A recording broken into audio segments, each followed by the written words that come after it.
Good morning, everyone. We're going to get started. Welcome to today's Buffalo Niagara Partnership, Navigating the New Statewide Mask Mandate Webisode. My name is Seth Picarillo, Director of Economic Development for the Buffalo Niagara Partnership. Thanks for spending a part of your morning with the BNP. The BNP continues to update our members and the entire community about ongoing COVID-19 regulations and best practices, and that commitment continues today with today's Webisode. When New York State announced the new statewide mask mandate effective December 13th, we scheduled this webisode to help employers and the entire business community gain more clarity on those new regulations. The goal really is simple of today is answering that question that you have of, does this new mandate apply to me?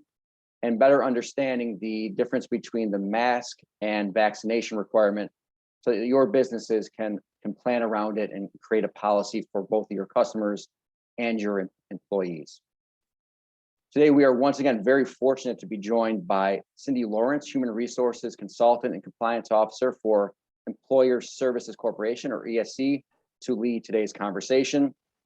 ESC is a locally based full-service HR outsourcing firm, integrating all HR services, and we've been lucky to be working with Cindy. We just had a presentation on the OSHA requirements, and she was kind enough to be here on short notice. Cindy brings extensive HR and compliance experience to this conversation, including a professional background in manufacturing and banking HR. I'm going to hand the presentation over to Cindy in just one moment. Just a couple quick updates. We are going to have a Q&A session after Cindy's presentation to try to answer as many of your questions that are specific to your business as possible. You're going to see a Q&A button at the bottom of your screen. Please pose your questions there. Please put your name in the field as well. We cannot answer anonymous questions. If we don't get to your question, we will make sure that we respond to you via email after the presentation. We're going to make this this presentation, the video, and the deck available to you as well via email this week. One other thing, we do have 20 months of best practices, policies, webisodes, and business bulletins on our website at partnership.org. You can go to the COVID-19 resources and impacts page. We encourage everyone to visit that as much as possible. We're going to continue to update this as we move forward. And with that, we are going to hand things over to Cindy Lawrence from ESC. Cindy, thank you so much again for being with us here today. You're welcome, Seth. My pleasure. I know we're getting a lot of questions from our clients on the new mask mandate, the order that was published. So, this might be new to some businesses that are outside of Erie County, but Erie County businesses have already been following something very similar that was put in place. So let's start with giving you just a quick background on the timing of this and why it is important from the governor's standpoint. So last Friday, Governor Hochul did announce that mask mandate for all venues and businesses in New York State, which was effective, as Seth said, this past Monday, December 13th. This does apply to all venues and businesses that don't require proof of vaccination for entry. So it is a mask or vax concept in place here. And some of the reasons cited were, obviously, we've seen case totals in New York that are higher than we had last February. The pace of vaccinations statewide is not keeping up with the growth of cases. Hospitalizations have topped 3,500 for the first time since last April. They're up 91% in the past month alone. People are attributing that to the Thanksgiving holidays, and obviously this type of kind of acceleration is anticipated to continue because the winter season is going to bring so many of us back indoors and especially gathering for the holidays. So I think this is pretty much a preemptive kind of desire to be proactive about preventing increased spread of the COVID cases. Obviously, also an effort to get a lot more people vaccinated as an alternative to the inconvenience of wearing a mask all the time. So there's some of the history behind why the order was put in place, at least what we're, what's being told to us is the reasoning behind it. And there were a good 3 pages of, therefores and here's why preceding the actual order itself, if you care to read all of that. So the number one question we are getting from our clients, Seth, next, please. What types of businesses and venues are included? What is the definition of indoor public spaces relative to this order? And the order is very clear to give us the definition that it is any indoor space that's not a private residence. So we've gotten questions from clients saying, well, I'm not a public place. The public generally does not come into my business. That still doesn't mean you're not covered by this new masking requirement. So businesses and venues that are either publicly owned or are privately owned are covered by this. So we've got indoor entertainment venues and concert halls. We've got sports stadiums and recreational spaces if they're indoors. All restaurants, grocery stores, bars, pharmacies, all office buildings. All shopping centers and any other type of retail businesses are covered. And it also clearly spells out and includes houses of worship. So if you are going to comply with this order by following the mask mandate, what does that require? Basically, it requires that all employees, all staff, all customers and visitors must wear a mask at all times inside the location, unless they are either eating or drinking or are alone in an enclosed room. So patrons of food service establishments are only supposed to remove their masks while they're actively eating or drinking. If they're waiting for an order, they're supposed to put their mask back on. If they are finished eating or drinking and still kind of socializing, they're supposed to put their mask back on. And on top of that, in addition, appropriate social distancing, those sufficient air, ventilation, and filtration methods that were kind of required or recommended months ago. Hard to believe we're coming up on almost 2 years of this situation, but those are all still recommended. The FAQs that were issued with the order spelled out very specifically what are requirements for food service venues with outdoor spaces. And they actually go into the detail of how many sides an outdoor area has to be considered open or closed. So if you've got an outdoor dining area that is more than 2 sides, it's considered closed. If it is 2 sides or less, it's considered open. So in an open environment, no masks would be required. The FAQs are also very specific about salons and personal care businesses. Obviously, they're encouraging those types of businesses to implement a proof of vaccination policy. But if that type of a business decides to go with a mask mandate instead, it's very clearly spelled out that masks can only be removed by clientele when they're actually receiving a service, and staff is required to continue to wear masks at all times.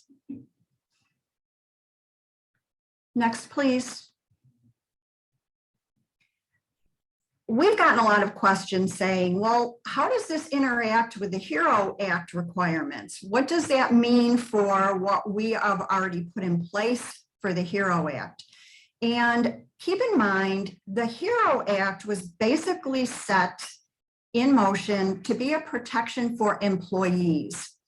So I think this max or vax mandate is kind of extending those protections to patrons, customers, clientele that come into a business.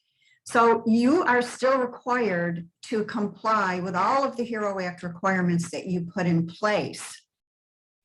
Those require employees wearing appropriate face coverings according to the Department of Health guidance.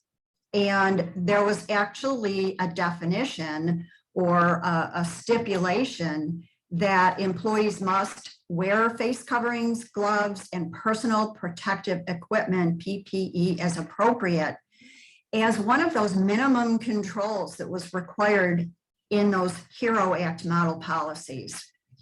So hopefully you did comply with the HERO Act policies when they were deployed in early September by the New York State Department of Health. And you're going to want to continue to follow those airborne infectious disease exposure prevention plans. That Department of Health guidance under the HERO Act did allow for employers to require proof of vaccination for all employees as a condition of entry, but not a lot of businesses did that. They, at least just from what we know with our clients, most of them went with what they set out in the HERO Act, their own AIDEP plan, which addressed masking and when you needed to be masked. Again, in the context of workspace, we go back to that eating or drinking or in an enclosed space. There's a little bit of ambiguity between the CDC guidelines and the HERO Act requirements. So employers are kind of left to, our best practice recommendation is to make sure that you are following what you put in place with your HERO Act requirements, because this masking requirement is just kind of further refining one of the requirements employers had under their minimum controls in their HERO Act plans. Next up, thank you. So what if you decide to go with proof of vaccination instead of masking? What does fully vaccinated mean according to this order? And we've also gotten a lot of questions about this. It means you're 14 days past an individual's last vaccination dose in their initial vaccine series. So that means you've either had 14 days previously, one Johnson & Johnson dose of vaccination, or again, 14 days previously, you've wrapped up that second dose of the Pfizer or the Moderna vaccination. It was clearly spelled out in the order that boosters are not currently required in order to be considered fully vaccinated. So if you're going to look for proof of vaccination, you're going to want to make sure that at least those one or two, depending on the type of vaccination, is documented, not required for the booster to be documented. So if you're going to require proof of vaccination, how should you go about documenting that for your employees? Well, you're going to want to, and this is very similar to what we talked about last time with that OSHA ETS requirement, you're going to want to maintain an active employee list that you keep current at all times. And as you hire new people, you're going to want to record the date that you got that proof of vaccination. What was the type of documentation they showed you, and who actually viewed it or was responsible for obtaining it? You may choose to make copies of the proof that was provided. If you do, remember to treat those copies as confidential medical information. And don't forget that any roster that includes vaccination status and any copies of proof that are provided to you are HIPAA covered medical records. So you need to make sure they're kept separately from employee records. They're kept in a confidential manner, very limited access to them. Make sure that you're protecting them like you do other medical records of your employees. And the order also spelled out what types of documents are acceptable. So someone can show you an Excelsior Pass if they have that app, or the Excelsior Pass Plus. For those who were vaccinated outside of New York State, there is a federal smart health card that could be provided. New York City has its own COVID Safe app that people can download on their phones. And again, the good old paper copy of the CDC vaccination card or any other official vaccination record. I take that to mean like proof that you've had a shot from a pharmacy Remember, if you're going that route, you're going to want to get copies of both of those vaccinations. If it was a 2-dose to be fully vaccinated type, that would be the Pfizer or the Moderna.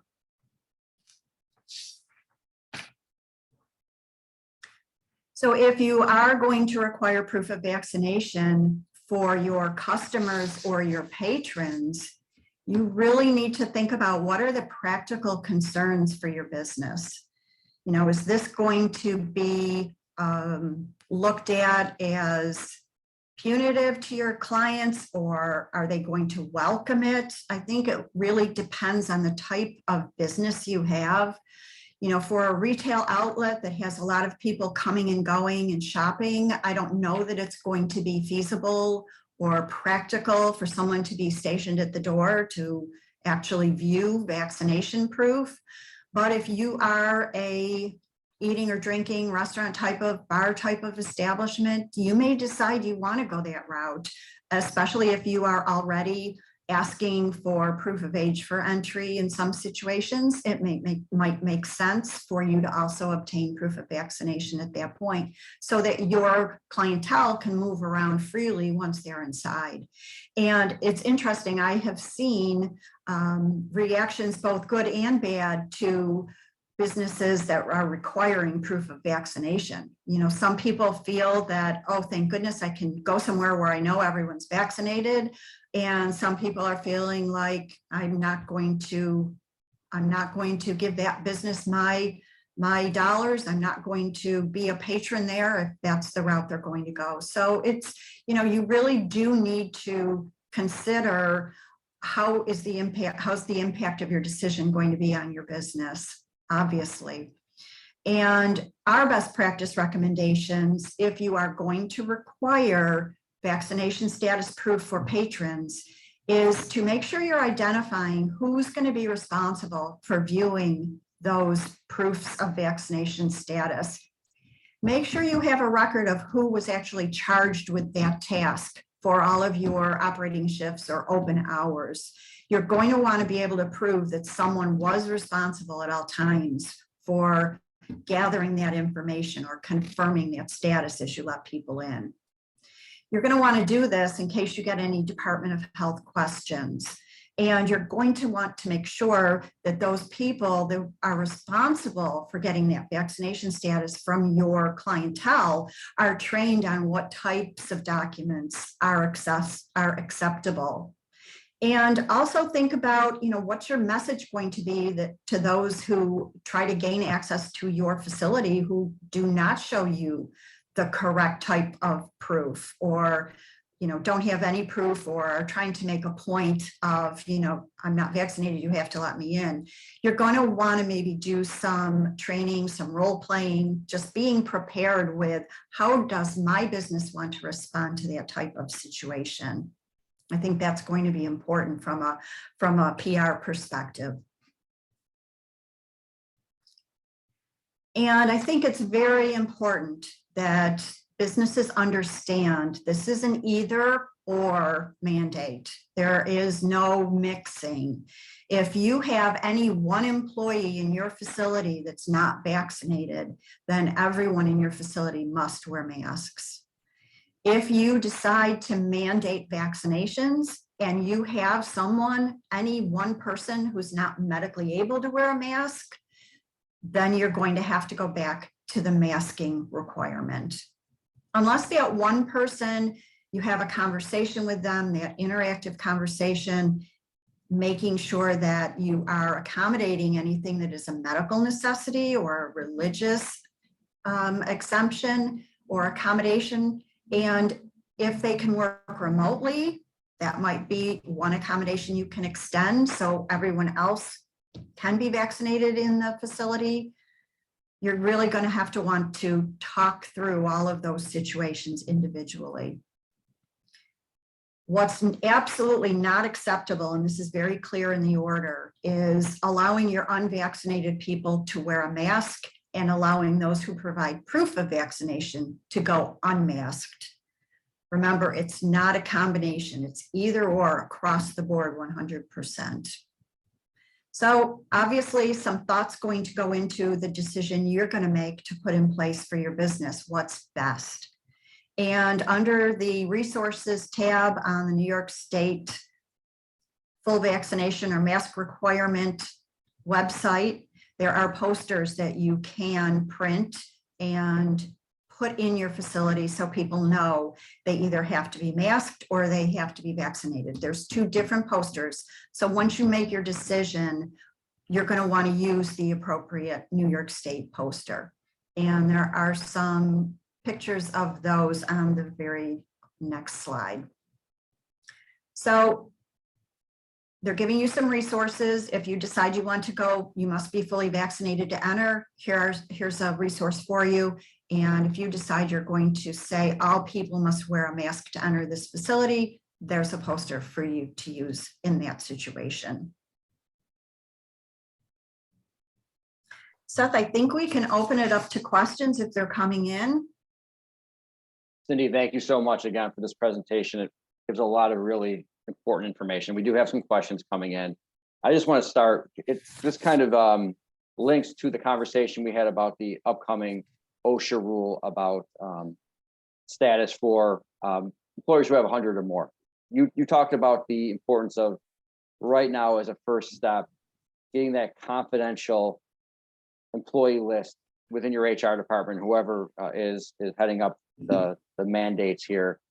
Make sure that that list is being updated and intact, right? And that's something that needs to be confidential. It needs to be a separate record, because one of our questions is, what type of proof can we just take? Can we just take a employee's proof of vaccination? But really, you need to make sure that you are recording that, right? Correct. Yes. I would recommend that if you're viewing an app that shows full vaccination status for an employee, right? Obviously, you can't, I don't think you're expected to make a record of any patron that comes in. What is their vaccination status?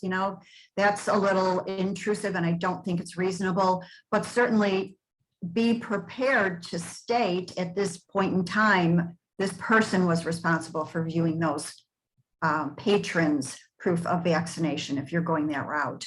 For employees, if it's something that you're viewing on a phone, I would not only make a record of when you viewed it, but what was the date of the vaccination if it shows on that app.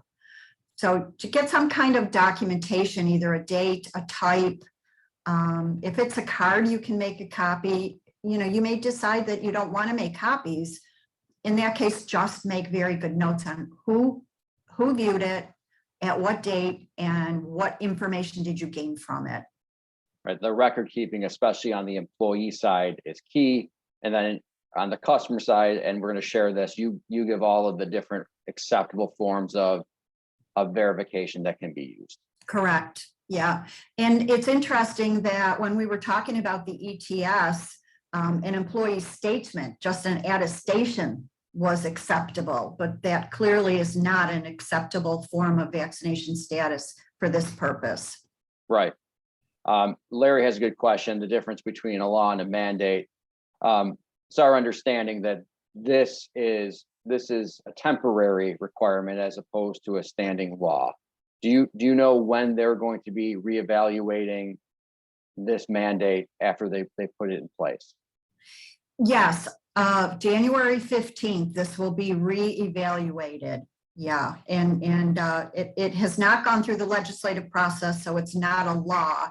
It is an order that will be temporarily in place until it's reevaluated, I believe, January 15th. Right. So that's January 15th is a important day as far as reevaluation and seeing what happens from here. We had a couple of people sign on later, so I just wanted to reiterate this because this is important for this mandate and also for OSHA. If you're deciding to go the vaccination route, it's 14 days after the last shot of the vaccination, and Correct. Boosters are not required. Correct. So that's something for everyone to keep in mind, that whether we're talking about the state mandate or the OSHA ETS, that the boosters are not a part of that requirement. So wanted to see if there's any other questions that come through here. Again, I want to remind everyone that we are going to make this recording and all of Cindy's very helpful slides available after this call. Yes, absolutely. Yeah, so that we want to make sure, and we'll make sure that we also include this on the partnership.org on our resources and impacts page.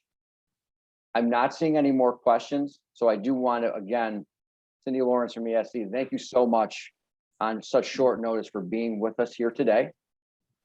And I want to encourage everyone to continue to check back with the partnership.org on our COVID-19 resources and impacts page for new regulations, any new best practice information that we can gather. So Cindy, thank you again, and everyone have a good rest of the day and happy holidays. Thank you, Seth. Thank you.